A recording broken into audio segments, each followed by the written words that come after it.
Mick Conlan here for Seconds Out with Michael Conlan in Telford. Michael, great to see you. We know that you're here to support your main charge in the form of Abass Barou, getting the victory and getting emotional as well too. How do you feel he did tonight? I done well. Eggington was even tougher than what I've seen him before. He took some big shots and he kept coming. So credit to him. But I thought Abass won by a few rounds. It was still tight. There's some swing rounds in there, but he put a good performance and got the win, and I was really happy for him. I didn't think it was a majority decision either. I had about 4 rounds myself. Where do you think that came from, the majority decision? Sorry, the draw specifically. It's fighting in the guy's hometown, big crowd. It's easy to be swayed, and as he says, there was some swing rounds. So it depends how you score things, I suppose. You've obviously watched him and tracked him for a long time, being his teammate. How do you feel he's differed in style from the booth style to Jorge Rubio? I think Abass was different. They didn't really have kind of a kind of booth style. He always had his style, and he's always been aggressive. And he showed that tonight, his aggression. But there was some little things I was seeing him shifting around. Obviously, learning him with George, and it's going well for him, and he's really happy. So that's the most important thing. If the fighter is happy, everything else falls into place. With the European title win, that puts him well ranked in amongst all the governing bodies. But how close do you feel he is to that world title fight? Not just getting that fight, but being world title level ready, that when he gets there, he wins the title. I think he has the ability to beat both Kurbanov and Madrimov. I do. I truly believe that.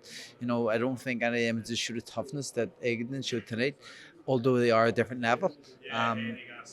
Talent-wise, skill-wise, yes. But I think, he was dragged into a fight tonight, which he didn't need to be, but Sam does seem to bring that out of people. You can sympathise that as well. You're one of those types. Yeah, it's happened to me. It's happened to me, so I know. Mick, the question regarding yourself is whether you are going to continue, and there's only one man to ask about that, and that's yourself. Where do you stand on continuing the sport? Do you want to? Have you made that decision? What's the lay of the land? I've made no decisions, mate. I'm just enjoying life, enjoying a bit of time away from the sport. The longest time away from the sport I've had since I started boxing. So it's been nice little break. I'm enjoying the other side of the game. Obviously, the managing and promoting side of the game with Conlan Boxing, and it's going really well, and I'm enjoying it. So I'll take a little bit more time before I make any decisions. I'm not rushing into anything. I've got time. So yeah. Appreciate that response. How strong really is the feeling maybe to not return to the ring? Have you mulled that around? I imagine you have quite a lot. To be honest, that's why I'm saying I don't know, because I don't know really. Because you asked me, am I getting big urges to jump back into the ring tonight? No, maybe not. But there is still some things that I need to fix and need to settle, in my opinion, and I still believe I can do that. So it's just a decision that has to take a little bit more time to come to. Fair enough. Mick, I won't press you any further on that. Just want to get your thoughts on the scene as well too. Jordan Gill moves on and takes on Zelfa Barrett. I just wonder how you feel that fight goes. I think Barrett wins, yeah. I think he wins well. Jordan obviously done well against me. And there's not much I can say about that. I didn't perform, he performed. So yeah, I think Barrett wins. Do you think he potentially stops Jordan? I'm unsure. I haven't watched enough of Zelfa to know if he stops him, but he definitely has the ability to. The fight, don't know if we're going to be getting or not in between Lee Wood and Warrington, the rematch.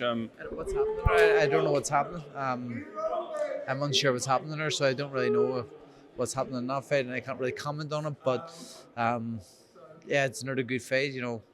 I thought Warrington was going to walk away with it comfortably, and then Lee obviously pulled one in the bag, and that's boxing, so to say, isn't it?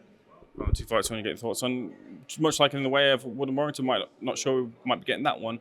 Not sure if we're getting the trilogy between Taylor and Cameron, which the first 2 fights were brilliant. You'd maybe want to see the trilogy, but it seems like the 2 fighters might have an interim fight in between. But how much do you want to see that trilogy? Because I'm one of those. I didn't know that, and yeah, I would like to see it, but if I'm going to be honest, I would like Katie to go to Vegas and fight in Vegas. And even if the show is in Vegas, I wouldn't mind seeing it over there. But obviously, she just sells out anywhere she goes. So I don't think she's boxed in Vegas yet, and I would like to see her go and do that because, obviously she's at the tail end of her career.